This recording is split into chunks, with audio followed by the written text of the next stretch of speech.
passer Dakar. Kasra Nama. Sungalo, e kungolo ati.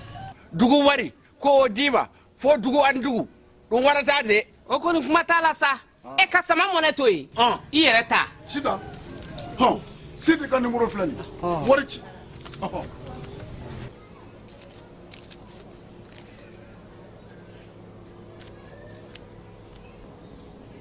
War sera.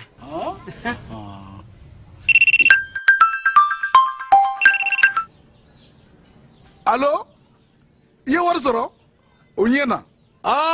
Tiens la. Koni sama be maminye. Kongomi ti goshi. Ngonga. Sama mone I yere ta. A songo ka nokoni mali war ci sira be. Depo e fuye war be ci funi application e. Wa bosara e musaka fitini e. Sama mone jini kurambe sara na e credit ubeta na e sani fere beke na e. Sama mone ni an mali an taye. Aya chifle kan galumbonda.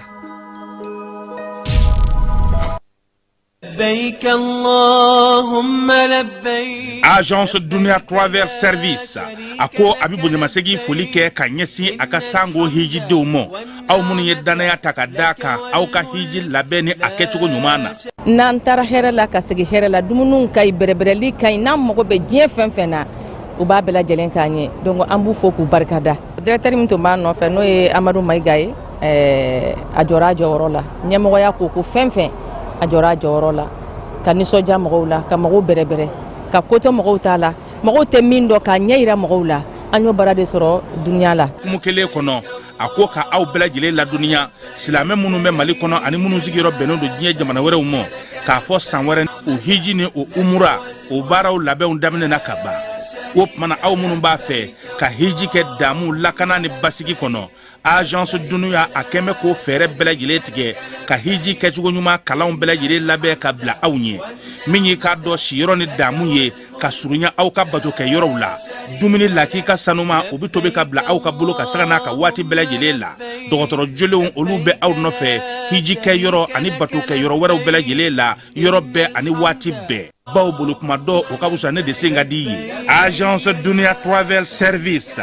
Jenwa nkele mimbe au ka hiji ni au ka humura ke ka nya ale de do o pana ni au be kuna foni were nyini aye weleli ke 66 71 37 24 70 64 99 71 ni au be u ka yoro nyini u flani hippodrome yere la immeuble station soma yafula kulukoro sira dala o pana minyi ka do Agence Dunia Travel Service ye kube duga uke hiji ni umura ke tugo nyuma ana musaka u ala ka no ya silame bela jele yi innal hamda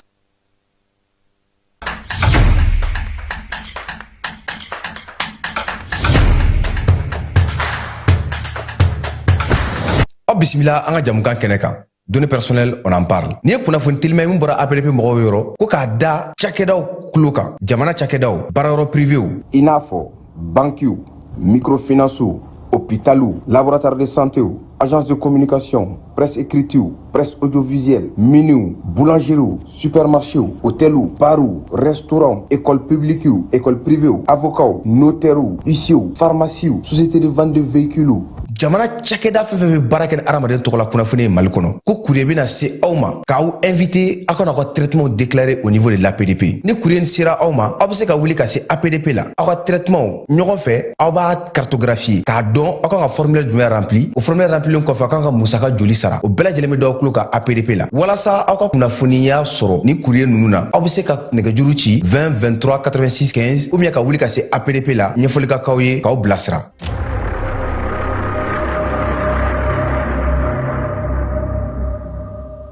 Ayaw gardige chifle awo atuma sera Star FM sorobunda ka spécial promo Noël anaka spécial promo fin d'année olu de tuma sera Bamako ani Sikasso aw kana communiquer tout no bi fe ka usendo angani jeuna aka no aw bi jazz 460 jazz 2 jazz kori aw ka telefonu na ni drame keme ni mugandoroni aw gardige bisiga faraki wa aw ka sorota dogomani o ye sifawari wa mugandi e madon ukadi aw kana communiquer wala saka ka wa20 caman sɔrɔ a ye jeu kɛ ka caya aw bɛ se ka tike ta fo tike 20 a ka nɔgɔ jazz 460 jazz 2 jazz aw b'o de kɔri aw ka telefɔniw na. Star FM sɔrɔbonda ka spécial promo Noël ale tirage bɛ kɛ décembre kalo tile 24 Noël yɛrɛ dakɔrɔlani na wa spécial fin d'année o bɛ kɛ décembre kalo tile 31 a ye jeu caman kɛ aw ka nafolo caman sɔrɔ ka se ka aw ka fête de fin d'année u diyabɔ. Hakilina jiginna aw bɛ deli ka tirage minnu kɛ tile kɔnɔ Star FM sɔrɔbonda la olu bɛ to senna ni o kɔdi ye jazz 460 jazz 1 jazz o sɔngɔ ye dɔrɔmɛ 60 ye. Star FM sɔrɔbonda ni nali kɛra tare ye. زهورهم دايما مجدد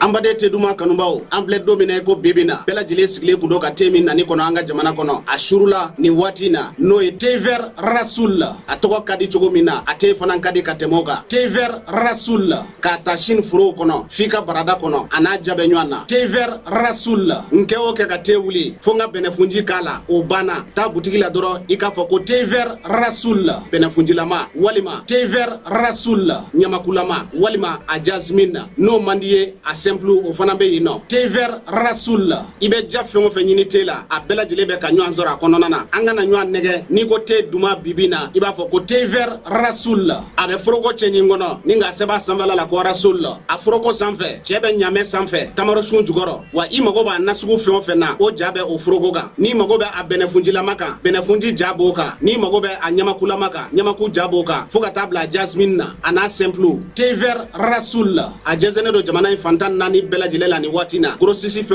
sugubala ni sera o mananga quartier kono ani sugu werawla ibete ver rasul soroy ni mago ba camion va sandala ibi wuli ka senguluna ikoma koro kare kono nana wali ma ibande ga juro bamba 76 44 30 29 79 60 31 60 a mbalmake ibe ga fen fo te ver rasul la nini beba la ay nete nyingali ge tuguni nebe wuli ka tasa te ver rasul ka sanu wa akadi 100% naturel okmana ambeka mi في مادي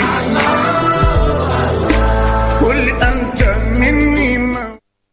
ka bɛn ni baaraw kɛcogo ɲuman sabatili ye société énergie du mali ale bena mise à jour kɛ a ka compteur papier i sago bɛɛ lajɛlen na don n'a nataw la ni fɛɛrɛ kura min filɛ nin y'a dabɔkun ye ka se ka jigiya to ye ani baara kɛcogo ɲuman k'o sabati ani maa minnu bɛ baara kɛ kuran na olu ni ɲɔgɔn cɛ nin compteur baaraw bena kɛ ka bɛn ni octobre kalo tile 16 ye san 2024 b'a fɔ kɛɲɔgɔn bɛɛ lajɛlen ye a bena code 3 de sɔrɔ chiffre 20 na ta o ta n'o kɛra aw fɛ nka a tɛna kɛ kelen ye bilen nin baara in hukumu kɔnɔna la ka se k'a kɛ a ka ɲa kɔdu nunu u bɛ da ɲɔgɔn kan cogo min na o de filɛ nin fɔlɔ i b'o don compteur bɛ sɔn o la i bɛ sɔrɔ ka filanan tugu o la compteur bɛ sɔn o la i bɛ sɔrɔ ka sabanan n'o y'a laban ye k'o tugu o la compteur bɛ sɔn o la edem sa ko b'u kɛ ɲɔgɔn bɛɛ lajɛlen na dɔnniya nin baara kura min filɛ nin ye sagon tɛ se ka kɛ a kunna baara hukumu kɔnɔna la n'o y'a sɔrɔ kɔdi minnu salen don aw bolo n'a ma la baara fɔlɔ a y'u la baara ka compteur la yanni nin mise à jour cɛ n'a ye gɛlɛya sɔrɔ walima n'a mago bɛ kunnafoni dafalan na k'u b'a da u ka kɛɲɔgɔn bɛɛ lajɛlen kulo kan a y'an ka centre d'appel wele min ye 36 077 walima a ka taa n ka agence dɔ la kelen na.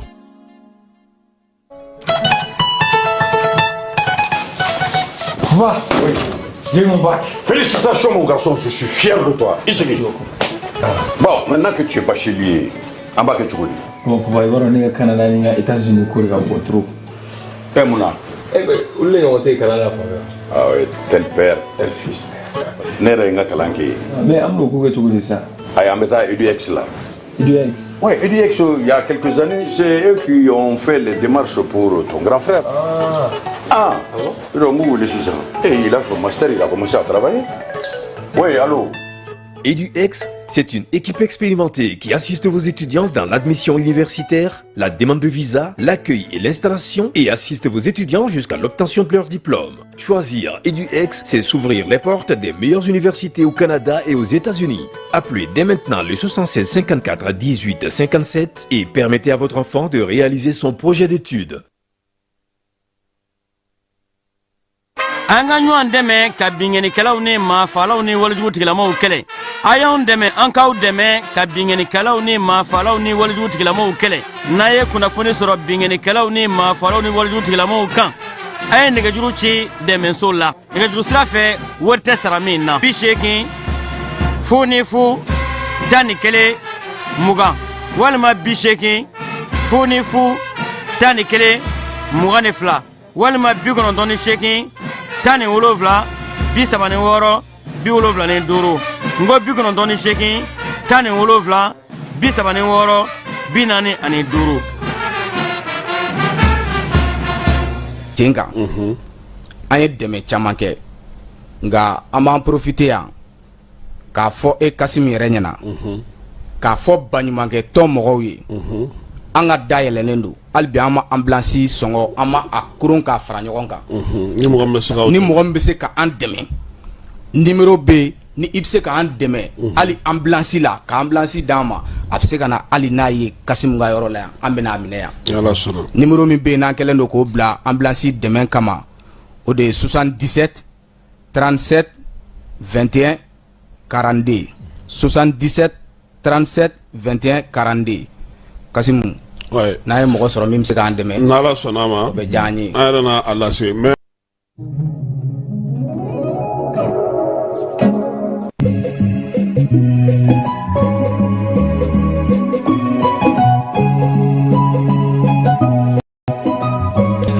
an filɛbaw ani an lamɛnbaw aw bɛɛ lajɛlen aw ni ɲankuma an ka wuladana kibaruyaw bɛna tali kɛ min na sa o ye k'a fɔ Elhaji Gamu ale tun bɛ munumunu salo la Kidali n'a marabolo la a taara takalɔtikaw fɛ yen maa dɔw bɛ yen olu kɔni kun gɛnna ka bɔ Algérie Menakakaw don nin waati na Kidali masurunya na kilomɛtiri 11 olu ye sigiyɔrɔ sɔrɔ yen dɛmɛ minnu donna olu ma sa an n'an da don o kuma na jɛkulu marafatigi lakodɔnbali dɔw yorosokaw sɔmina u la k'a fɔ k'u cayalen don kosɛbɛ olu ka nin yɔrɔ la nin waati na ni dɛmɛ bɛ se ka don u ma sabula maa ninnu a n'a fɔ u kɛlen don ka labɛn dɔw sabati u b'a fɛ ka bingali dɔw boloda ale yoroso kelen kɔnɔna na sa maa minnu bɛ yen ni olu ye gɛlɛya sɔrɔ sanjiko kɔlɔlɔ bolila minnu kan dɛmɛ taara ka di olu ma musow ni denmisɛnw kucalakaw fɛ olu bɛ ka dege waati yɛlɛma sɛnɛ kɛcogo la tile fila kalan o kɛra olu kunna Bafula bɛ kaw fɛ minnu kun taara sɛnɛkɛlaw jate dɔɔni baara kɛ olu ka baaraw bɛɛ lajɛlen kun cɛra u kɔni ka minɛnw de nga dusukasi b'u la dɛ sabula k'u ka sara dɔ bɛ yen k'o ma kɛ farikolo ɲɛnajɛko ta na sira la Gawokaw fɛ yen olu bɛ ka arbitre olu senkɔrɔma don kosɛbɛ Guzere commune kɔnɔna na Namibi parti min bɛ fanga la olu ka musobɔ ko n'Ala sɔnna ma a bɛ sɔn ka kɛ jamanakuntigi ye Namibikaw fɛ yen Afrique du Sud sa diɲɛ douane maaw bɛ ɲɔgɔn ye la yen o ɲɔgɔn ye fɛɛrɛ minnu bɛ se ka tigɛ yaasa ka minɛn ɲumanw sɔrɔ jamanaw bɛ se k'u ka dancɛw kɔlɔsi cogo min an yɛrɛ ka douane directeur ba ale bɛ o kɛnɛ kan ye Joe Biden yaasa ka sira da Chine ye Angola ale taara taamana olu fɛ yen u bɛna wuli ka jɔ minnu kɛ sa k'o sigi sen kan supporter dɔ min ye Pays-Bas Angleterre u kɔni y'ale fa ko sabula ko a ye siya woloma ta ka ɲɛsin farikolo ɲɛnajɛkɛla dɔ ma a na kɛ o kanubaw kɔni olu taara bin ale kan nin y'an ka kibaruyaw la kumabaw ye sɔɔni sisan an bɛna minnu walawala ka se ka faamuyali kɛ o ko la.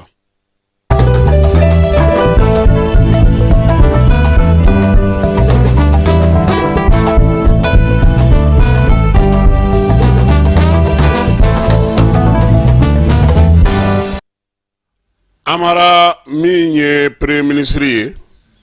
ani bɛrɛbɛrɛlitɔnw olu bɛ ɲɔgɔn ye la Katikaw fɛ yen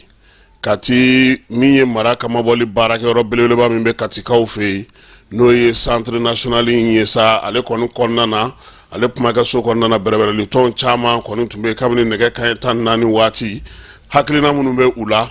kalata yɛrɛ baaraw bɛ se ka cogo min na lisiko minnu bɛ sen na fo ka taa se kibaruya wɛrɛw ma u ni premier ministre kɔni bɛ k'o kumaw falen u ni ɲɔgɔn cɛ an bɛ bɔ yen tuma min na o y'a sɔrɔ ɲɔgɔn ye ale ma ban nka daminɛ cogo o kɔni ɲɛna sabula min ye bɛrɛbɛrɛlitɔn caman ye sinsin min kan sigi ka fɔ ka to ka kɛ u ni gouvernement ka to ka ɲɔgɔn ye ko hakililajugu kɛ ɲɔgɔn na fɛn o fɛn bɛ yen n'o bɛ tali kɛ kalatako la saraŋanali ka kɛ a ko la olu yɛrɛ la fɔlɔ yani gouvernement ale k'a ka jalatigɛliw kɛ fɛɛrɛ minnu b'u bolo u bɛ se k'u da don ko la cogo min na ni kalata yɛrɛ kan ka sigi sen kan cogo min jɔrɔna minnu bɛ u la mara n'ala sɔnna a ma sini sɔgɔma premier ministre ni olu min mana bɔ o kɔnɔ na an na o da maaw tulo kan ni jɛmu in bɛɛ lajɛlen kun cɛra waati min premier ministre sini fana a ye layidu di k'a bɛ taa énergie la nka a mara sini ta ma nɔgɔn dɛ sini ko fɔ énergie mɔgɔw k'a fɔ a ɲɛna kurantigɛ fɛɛrɛ ye jumɛn ye mun bɛ se ka kɛ waati teliyala joona u k'o fɔ a ye mun bɛ se ka bila ka waati wɛrɛ kɔnɔ fɛɛrɛ jumɛn bɛ olu yɛrɛ énergie techniciens bolo sini nɛgɛ kanɲɛ 7 premier ministre bɛ se yen tuguni Amara nka sen ta a madala n'o o jɛrɛ bɛna na ban joona dɛ sabula kumaw bɛna na dada ɲɔgɔn kan techniciens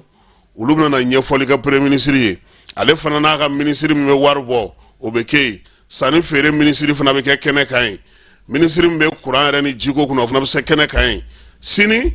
n'ala sɔnna a ma Falaye Keyita ale na taa an jɔyɔrɔ fa o kɛnɛ ka sɔgɔmada joona fɛ min mana bɔ a kɔnɔna na sa tile kɔnɔ an na o da maaw tulo kan nin ye premier ministre ale ka kibaruyaw ye an bɛ minnu da aw tulo kan k'a yira aw la fana k'a fɔ ko min ye premier ministre yɛrɛ kunungo jɛkulu min bɛ yen n'o bɛ jɛnsireŋila ni tunkarankew ka ko ɲɛnabɔ sa o ka chef de cabinet tun bɛ an fɛ yan taama la ale bɛ cɛncɛn fo ka taamaw la nin waati in na ani premier ministre kumana kunungo fana ministre kalankɛriw kunna Amara ko ministre ka to ka sɔrɔ dafɔ dɛ déclaration de bien i b'a dɔn maa min y'a o kalanko kunna o tile ɲɛma Mumu Gindo ale yɛrɛ de y'o kɛcogo ɲɛfɔ ministre ye i ka sɔrɔ bɛ cogo min bi kana taa fɛn sɛbɛn i den tɔgɔ la kana taa sɛbɛn i fa tɔgɔ la kana taa sɛbɛn i ba tɔgɔ la min b'i bolo bi i ka t'o fɔ ka bɛn ni san daminɛ in ye yaasa a ka dɔn k'a fɔ nin de ye i ta ye i ka sɔrɔ min bɛna kɛ ka far'o kan san wɛrɛ n'o farala k'a bɛ dɔ o la i ma suyɛni kɛ i ma namara kɛ i kan ka sɛbɛn minnu fana ɲini o bɛɛ lajɛlen ɲɛfɔra ministre ye Amara san min ba kun cɛtɔ filɛ nin ye o tile ko maa 60 dɔrɔn de taara a ka sɔrɔ fɔ i b'a dɔn ko bɛɛ de b'a la mɔgɔ o mɔgɔ bɛ yen ko faso bɛ sara i bɛ faso ka nafolo ta i kan ka t'i ka sɔrɔw dafɔ calatigɛ jɛkulu n'o ye institution ɲɛmaaw ye u bɛɛ kan ka t'u ka sɔrɔw dafɔ u ka baarakɛyɔrɔ mɔgɔw fana bɛɛ lajɛlen de b'a la hali ale yɛrɛ cour suprême mɔgɔw yɛrɛ olu yɛrɛ b'a la koyi u yɛrɛ b'u ka sɔrɔ dafɔ de aw bɛ mun sɔrɔ mun y'aw ta ye mun bɛ se ka kɛ donc o baaraw o kuma fɔra kunungo premier ministre ka formation ale senfɛ n'an bɔra yen an bɛ taa Kidal gouverneur ale bɛ munumunu salo la nin waati na a ka marabolo kɔnɔna na général de division Elhadji Gamu ale kɔni taara sa Kidal kɔnɔna na dɔgɔkun tɛmɛnen yɔrɔ min bɛ yen n'u b'a fɔ ma ko Tagalot kaw fɛ a taara yen ani dugudenw ye ɲɔgɔn masala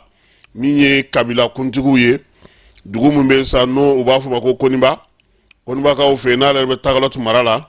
baabu ye tali kɛ bɛn ni kelenya sinsinni na cɛ fɔ ni kan bɛɛ o bɛ se ka na cogo min na jamanadenw ni ɲɔgɔn cɛ wolomasiri tabaw bɛ se ka dɛmɛ cogo min Elhadji Gamu baabu in senfɛ a y'a ɲini u fɛ sa u k'u jɔ u jɔyɔrɔ la sabula nin waati na min ye jamana ɲɛmaaw ye olu kɛlen don ka fɛɛrɛ ni dabali min tigɛ o ye jamanadenw bɛ se ka lafiya cogo min o de la k'u ma sa ko min ye bɛɛ lajɛlen ye u ka jɛ k'u bolo di ɲɔgɔn ma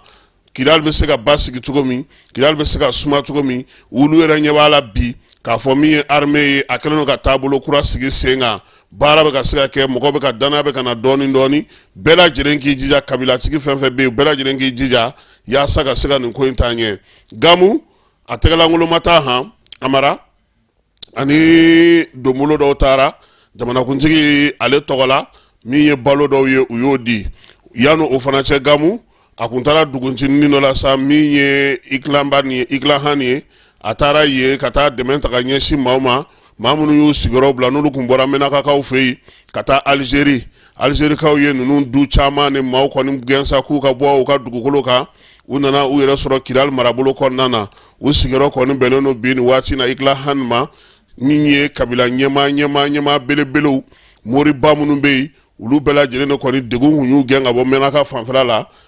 Gamu k'u ma ko u nana u b'u sigiyɔrɔ la kilomɛtiri 11 o de bɛ Dugunicini ale ni Kidal dugu kɔnɔna ni ɲɔgɔn cɛ Gamu a ye donbolo kɛ olu fana ye yaasa sigi bɛ se ka nɔgɔya u bolo cogo min na min ye balow ye da dumunifɛn tɔw ale ni jiw olu bɛɛ lajɛlen bila u ka bolo kan gouverneur y'a y'u la fana k'u jija u k'u cɛsiri baara minnu n'o bɛ u bolo ani n'u kan ka dɛmɛ minnu kan ka kɛ u ye u k'a to nin waati na sa jamana ale bɛ dana min da u kan u ka se ka sinsin kibaruya o kibaruya bɛ n'u y'o ye u ka a ɲɛfɔ olu ɲɛmaaw ye wolomasiri taba bɛ se k'u dɛmɛ cogo min na yaasa u ka sigi a bɛ nɔgɔya u bolo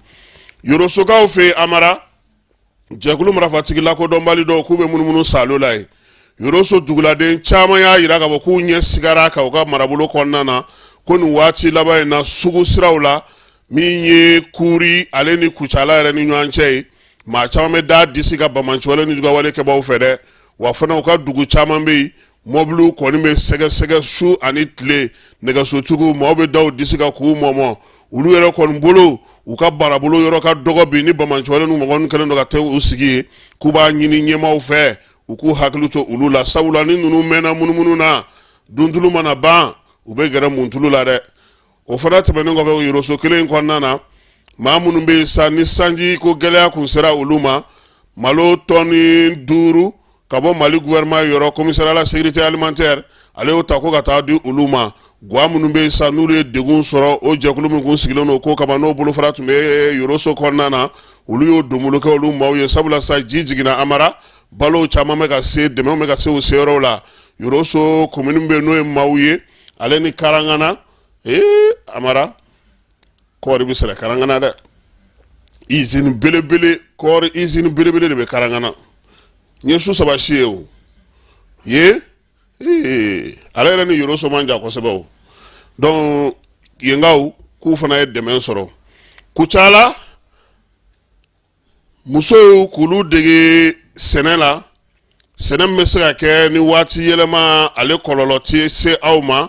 ale ni sɛnɛ sanuma a b'a fɔ ma ko sɛnɛ hɔrɔn o bɛ se ka kɛ cogo min na musow ani npogotigiw olu degera o la tile 2 kɔnɔna na baara ninnu sa u y'a yira sa k'a fɔ ko min ye jɛkulu min bɛ yen n'o ye programme d'adaptation national changement climatique ye o fɛɛrɛ mun sigilen don n'o bolofaraw olu de kɔni ye waleya in kɛ min ye sɛnɛ sanu ye sɛnɛ hɔrɔn ye sɛnɛ min bɛ se ka kɛ sa waati kɔlɔlɔ n'a tɛ taa aw juguya la muso ninnu kɔni nana sa ka bɔ yɔrɔ caman de la marabolo ale ni togodaw bɛɛ lajɛlen na ka na nin ɲɛfɔli kɛ u ɲɛna u yɛrɛ y'a yira sa k'a fɔ u ye faamuyali kɛ muso 40 ɲɔgɔnna Amara coopérative musow dɔw yɛrɛ nakɔ sɛnɛna waraw ye sɛnɛkɛna waraw fana don olu bɛɛ lajɛlen ko k'u ye faamuyali kɛ baara in ale senfɛ Bafulabekaw fɛ jɛkulu minnu tun bilara n'o ye denmisɛnninlakaw ye ko olu ka sɛnɛkɛlaw da dɔn u y'u ka baara ko o kun cɛra minɛn minnu kun dir'u ma sa u ka se ka baara kɛ Amara n'o ye subahana mansin ye tablette gilet ale ni bɔcɔ min bɛ don sen na ani minɛn wɛrɛw u kɔni nana kɔni u bɛɛ lajɛlen di Kayi ɲɛmaaw ma waleya in kɛra Bafulabe mairie kɔnɔna na nka denmisɛnnin ninnu ma nisɔndiya dɛ u ko k'u ka kalo 4nan sara k'u m'u y'u ɲɛna fɔlɔ wa min ye kalo 3nan fana ye ko prime mun kun kan ka fara o kan n'o ye essence sɔngɔ ye k'o fana ma fara o kan dɛ ɲɛmaaw kɔni y'a f'u ɲɛna k'u k'u kɛ pewu ko wari k'a bɛna sara nka Amara depuis seni ko bɛ senna waati min Segu bakɔfɛla la kalata kɛlen dɔw ka moto jenina k'u ma k'u k'u sigi k'a bɛ sara fo sisan a ma sara moto jenina olu yɛrɛ sɛgɛn sɔrɔ bamanciwale kɛbaw ye takariw la u k'u ma ko u k'u kɛ pewu ko sɔɔni k'a bɛ sara fo bi a ma sara ayiwa a wariw dun bɛ bɔ Bamakɔ yan dɛ a setɔ de d'a tigiw ma sa o de ye ko gɛlɛn ye n'an bɔra Bafulabe an bɛ taa Gawokaw fɛ yen Gawo jɛkulu min sigilen don sa n'o ye maa minnu bɛ yen ni olu y'u sigiyɔrɔw bila n'olu bɛ fɛ ka taa fan wɛrɛw fɛ ani minnu bɛ munumunu salo la ni jabala ɲɛnama ma sɔrɔ u la jɛkulu kɛrɛnkɛrɛnnen min sigilen don faso yɛrɛ tɔgɔ la sa ka se ka o kow ɲɛnabɔ olu n'olu maaw ye ɲɔgɔn ye u y'a yira sa k'a fɔ olu ka baaraw kan ka kɛ cogo min na hukumu minnu kɔnɔna na k'o bɛɛ lajɛlen ɲɛfɔ maaw ye maa minnu bɛ yen bi n'olu kɔni tolen n'u yɛrɛ ma min ye maa minnu bɛ yen sa n'olu b'a fɛ ka taa tunga la Nations Unies ale ka bolofara min bɛ yen olu ye kibaruya di u ma sabula nin waati na Amara diɲɛ fɛ taa ma nɔgɔn dɛ ka wuli ten njayi ka taa i kunfɛ njayi i bɛ tunu i t'i ye dɛ n'an bɔra yen an bɛ taa Afrique du Sud kaw fɛ yen douane diɲɛ seleke naani douane bolofara min bɛ anw fanfɛ bolo fɛ ale ni farafinna caman cɛ o ɲɛmaa dangan o ye anw yɛrɛ ka douane directeur ba ye n'o ye inspecteur général de douane Amadou Konate ye ale de ye vice président de la région ye ale ni douane directeur minnu bɛ Cameroun kaw fɛ yen Afrique du Sud ta ale ni douane yɛrɛ diɲɛ seleke naani douane bolofara yɛrɛ secrétaire général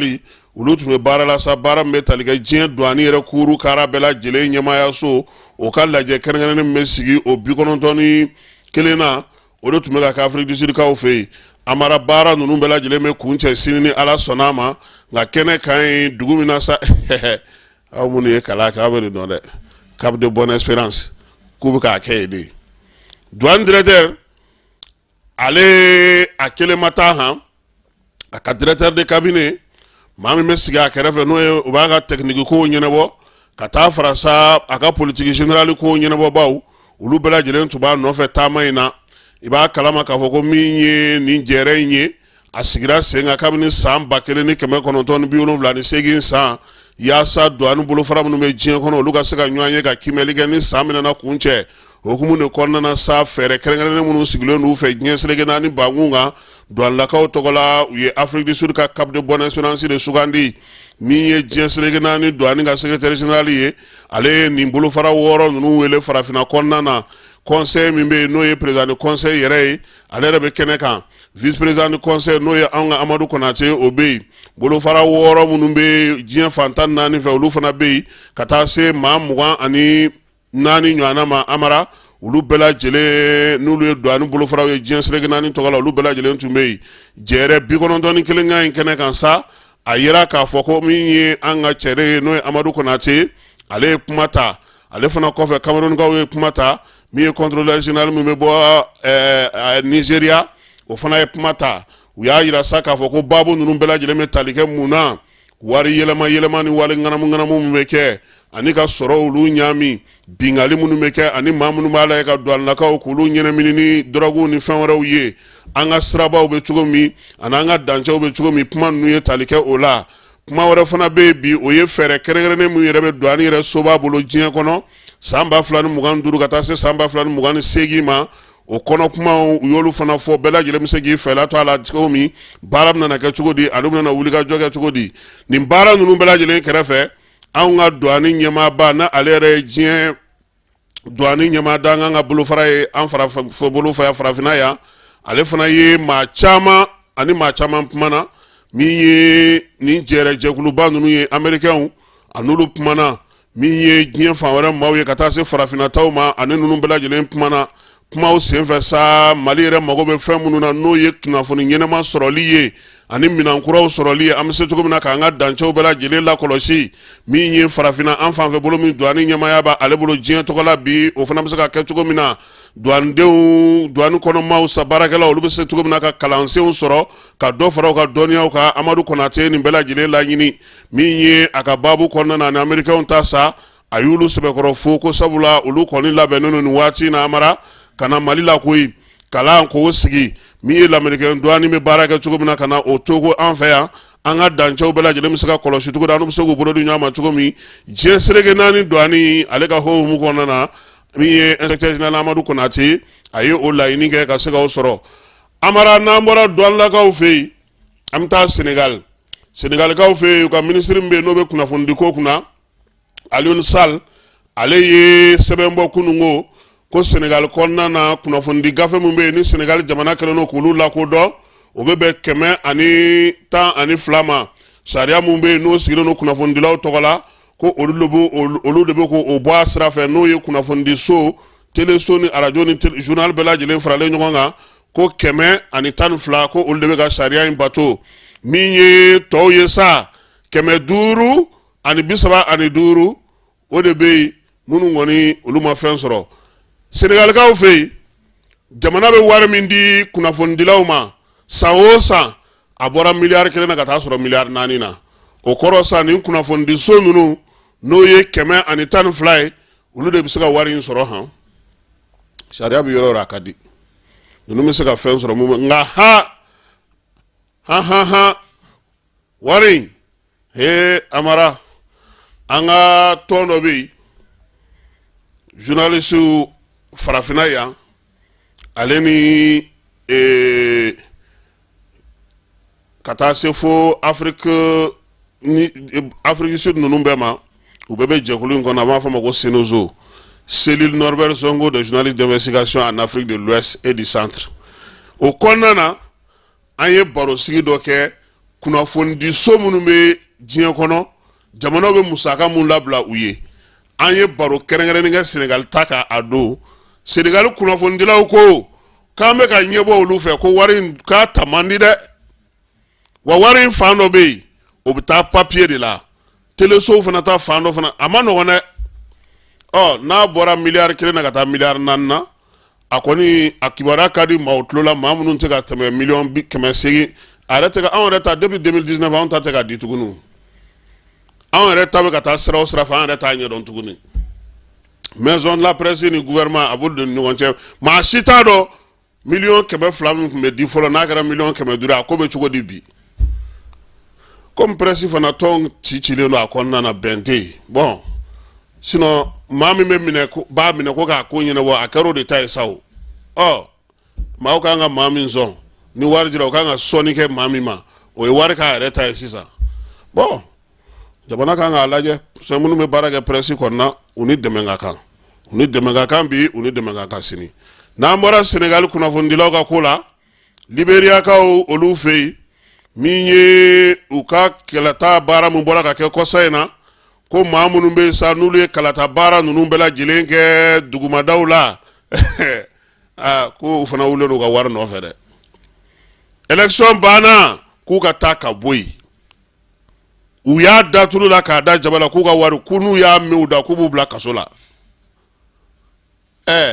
n ko opposant ni nana fanga la yen Bokete ya fɛn dɔw kun fɔlɔ n'o mi jufa fɔ o bɛ fɛn ni maa ma a ye taa George Weah nɔfɛ ale de y'a ta baara a mara ɲɔgɔn nɛgɛ de don ko l'état est une continuité tiɲɛ tɛ dɛ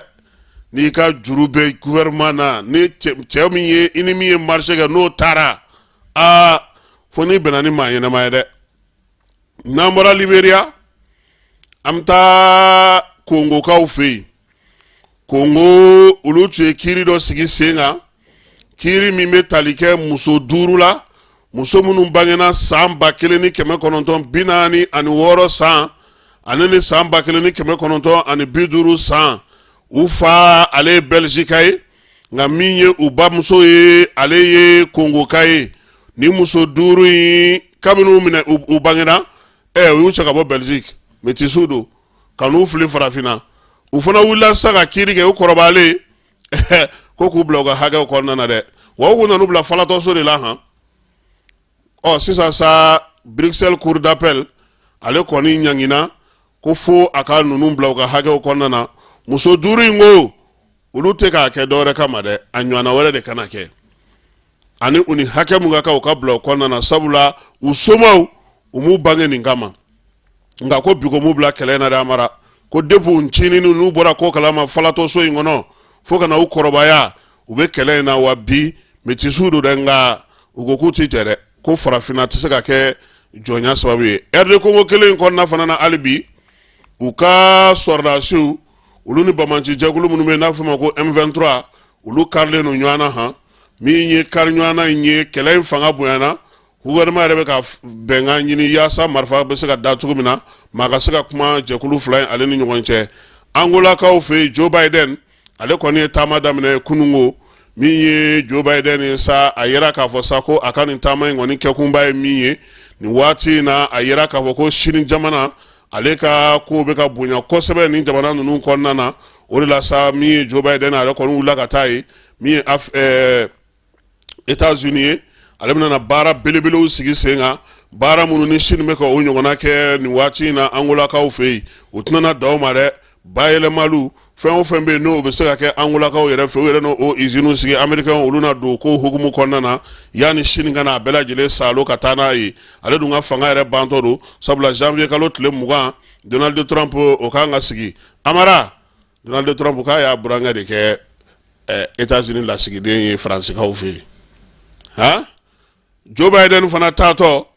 o fana y'a denkɛ bɔ kaso la bon ne nɛgɛ ko démocratie dɛ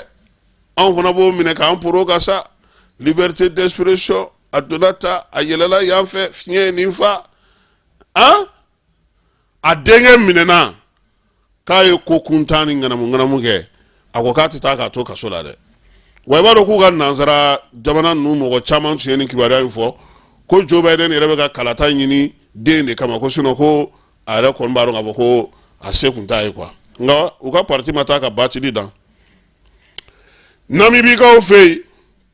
muso min bɛ yen n'o Netumbo Nandi Najashi ye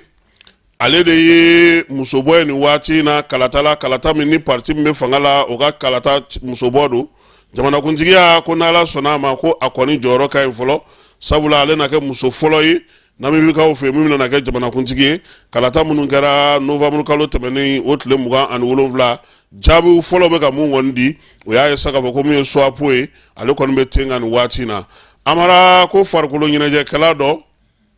min ye olu ka supporter ye ale kɔni ye kuma cɛjugu ta ka min ye siya woloma ko ta ka taa ɲɛsin farikolo ɲɛnajɛkɛla dɔ ma balontan ninnu kɔni sa ko kɛra ndolati min senfɛ supporter mun bɛ yen n'o o ye Chester FC ale kɔni u y'a jaw bɛɛ lajɛlen ta koyi ka bugunatigɛ ta a bɛ ka siya woloma kuma fɔ farikolo ɲɛnajɛkɛla masa n'o bɛ Warrington Town olu ka tɔn kɔnɔna na ndolati ninnu bɛɛ lajɛlen kɔni tun bɛ ka kɛ Angleterre kaw fɛ yen u ka ndolati tɔn minnu bɛ yen sa n'u b'a fɔ ko National League o hukumu kɔnɔna kun don ka t'u ka jamana kɔrɔnfɛ yan fan fɛ ndolati tɔn in yɛrɛ sa ko Deva Stadium a kɛra sibiri tɛmɛnen min ye Chester FC ye olu kɔni y'a yira sa k'a fɔ k'u kɔni ka kunnafoni sɔrɔw la maa min bɛ yen n'ale nin waleya in kɔni kɛ kɔni n'o ye supporter ye k'a su taara ye a ka waleya kɔfɛ dɛ ayiwa maa wɛrɛw de don sawa mun de kɛra sata ye sawa o sɛgɛsɛgɛliw olu bɛ sen na Gawokaw fɛ yen Gunzere commune maire ale bɛ ka arbitre 30 k'olu ka kow sigi sen kan yaasa u bɛ se ka arbitriya baara amara o ka fisa dɛ 0 vraiment sɔrɔ arbitre de fɛ penalty dira penalty ma di arbitrage de tɛ o de ma tasuma wuli yɔrɔ la ye su 50 ni kɔ Gunzere commune ale ma 30 fara ɲɔgɔn kan ka musaka bɔ k'a di ko k'u kala arbitriya la yaasa u se cogo min na ka ko in ɲɛdɔn baara ninnu bɛɛ lajɛlen kɔni musaka bɔra commune de Gunzere maaw olu yɛrɛ kun farikolo ɲɛnajɛ ale kɛnɛ kan hali bi nansaralakaw fɛ yen Namori Keyita ni na k'i balima ye ko bibi na tubabuw fɛ yen ale de kɔni ye 2e meilleur marqueur ye u ka championnat européen na dɛ malien don a bɛ Super Liga la nin waati in na italikaw fɛ yen nka nansarala bɛɛ Vérone kɔnɔna na ale de ɲɔgɔn tɛ bi wa min ye voleur do fana ale fana siɲɛ fɔlɔ farafin o ka se ka nin ɲɔgɔnna kɛ volley la tubabuw fɛ yen a kɔni Namori Keyita a bɛ se ka na ubiyɛn a ka ko bɛ cogo di fɔlɔ nin sugu an tɛ nin sɔrɔ dɛ sinon maa si t'a kan bi farafinna italikaw fɛ volley la bon volley dun est ce que ale fana sinsinnenba don anw fɛ yan ten kosɛbɛ fangaba t'a la o an tɛ ka se ka qualifier ale fɛ yen na kosɛbɛ amara n'o bɔra yen Joliba AC ale ye se sɔrɔ o don ko min ye championnat tɔgɔ yɛrɛ ye di a ka coupe in tɔgɔ ye di championnat national tɛ yan Joliba ale ye se sɔrɔ 2 ni 1 ani Étoile de Mane mɔgɔ de tun bɛ ɲɔgɔn na Étoile de Mane n'i bɛ taa Sibi minnu ka ballontan terrain bɛ kɛ ale bɛ Kulukoro de fɛ o Joliba ye se sɔrɔ olu kan championnat match tɔ minnu ta na sa sini an olu jaabi di maaw ma nin bɛ dan sigi an ka biw la da in na kibaruyaw la kibaruya minnu dira ma Amara ninnu Keyita fɛ ani ne yɛrɛ n'Ala sɔnna a ma sini conseil des ministres ye o kibaruyaw bɛ k'an bolo yan Amara min ye premier ministre ye ani parti politique ka lajɛ o fana kibaruyaw fana bɛ yen ani an yɛrɛ ka jamana kɔnɔna fana labɛnw bɛ sen na EJ maaw bɛ ka taa mɔgɔw former kala taa baaraw la burusi kɔnɔnaw ni dugu kɔnɔnaw la Amara min mana sɔrɔ o fana na n'o kibaruyaw da maaw tulo kan a k'an bɛn sini ni Ala sɔnna a ma.